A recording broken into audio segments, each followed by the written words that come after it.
10 محرم الحرام سیدنا امام حسین کے خیموں میں اذان کی آواز بلند ہوئی۔ نواسۂ رسول صلی اللہ علیہ وسلم نے اپنے تمام رفقاء اور اہل بیت کے ساتھ نماز فجر ادا فرمائی۔ یہ شہدائے کربلا کی آخری نماز تھی۔ وہ سر جنہوں نے تھوڑی دیر کے بعد راہ خدا میں کٹ جانا تھا، خشوع و خضوع کے ساتھ سجدہ ریز تھے۔ نماز کے بعد سیدنا امام حسین نے سب کے لیے صبر و استقامت کی دعا مانگی۔ 10ویں محرم کا خونین آفتاب اپنی پوری خون آشامیوں کے ساتھ طلوع ہوا، جس کی المناکی پر جنوں انس سے لے کر ملائکہ تک نوحہ کنا ہوئے۔ حسینی فوج کے 72 جانثار 22,000 یزیدیوں کے ساتھ لڑنے کے لیے تیار تھے۔ اس مختصر سی جماعت کے آقا نے اپنے جانبازوں کو اس طرح ترتیب دیا کہ میمنہ پر حضرت ظہیر اور میسرہ پر حضرت حبیب ابن مظاہر کو مقرر کیا، اور جھنڈا اپنے بھائی سیدنا عباس کو دیا، جو اسی سبب سے علمدار کہلائے، جبکہ آپ نے خیموں کے پچھلی جانب خندق کھدوا کر اس میں لکڑیاں ڈال کر آگ لگوا دی۔ امام علی مقام اونٹ پر سوار ہوئے اور قرآن منگوا کر اپنے سامنے رکھا اور دونوں ہاتھوں سے اٹھا کر برگاہ رب العزت میں دعا فرمائی۔ اس کے بعد سیدنا امام حسین اتمام حجت کے لیے یزیدیوں کے لشکر کے سامنے جا پہنچے تاکہ انہیں واعظ و نصیحت کریں۔ امام پاک فرمانے لگے، پھر اپنے نفسوں پر غور کرو اور انہیں ملامت کرو، اور دیکھو کیا تمہارے لیے میرا قتل اور میری آبرو ریزی حلال ہے؟ کیا میں تمہارے نبی صلی اللہ علیہ وسلم کا نواسا اور ان کے دوست امام علی کا بیٹا نہیں ہوں؟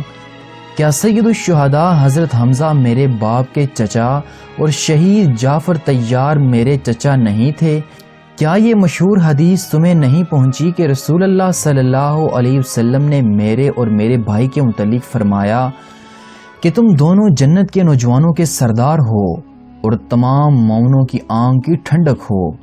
پس اگر تم میری تصدیق کرو تو بلا شبہ میں تم سے جو کچھ کہہ رہا ہوں حق اور سچ کہہ رہا ہوں، کیونکہ جب سے مجھے یہ معلوم ہوا کہ جھوٹے پر خدا تعالیٰ کا غضب نازل ہوتا ہے، خدا کی قسم اس وقت سے میں نے کبھی جھوٹ نہیں بولا۔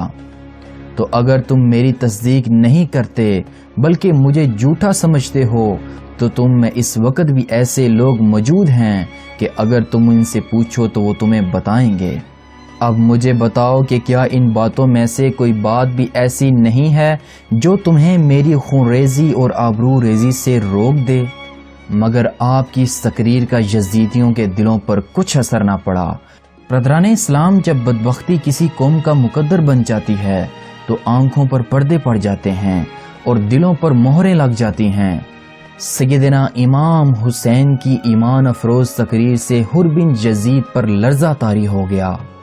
حر بن یزید امام پاک کی خدمت میں حاضر ہو کر عرض کرنے لگے، یا ابن رسول اللہ، میری جان آپ پر فدا ہو، میں وہی شخص ہوں جس نے آپ کو واپس جانے نہ دیا اور راستے بھر آپ کے ساتھ ساتھ رہا اور اسی مقام پر ٹھہر جانے کے لیے مجبور کر دیا، مگر خدائے وحدہ لا شریک کی قسم مجھے یہ گمان تک نہ تھا کہ ان لوگوں کی بدبختی اس حد تک پہنچ جائے گی اور یہ آپ کی تمام شرائط کو رد کر دیں گے۔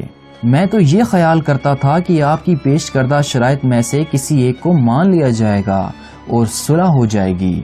اگر مجھے یہ معلوم ہوتا کہ یہ لوگ آپ کے ساتھ ایسا سلوک کریں گے، اب میں اپنے کیے پر نادم ہوں اور اللہ کے حضور توبہ کرنا چاہتا ہوں، اپنی جان آپ پر قربان کرنا چاہتا ہوں۔ حر بن یزید کے سیدنا امام حسین کے لشکر میں شامل ہونے کے بعد عمرو ابن سعد نے اپنا علم بلند کیا اور ایک تیر سیدنا امام حسین کی جانب چلا کر کہنے لگا، لوگوں گواہ رہنا، سب سے پہلا تیر میں نے ہی امام حسین کی جانب چلایا ہے۔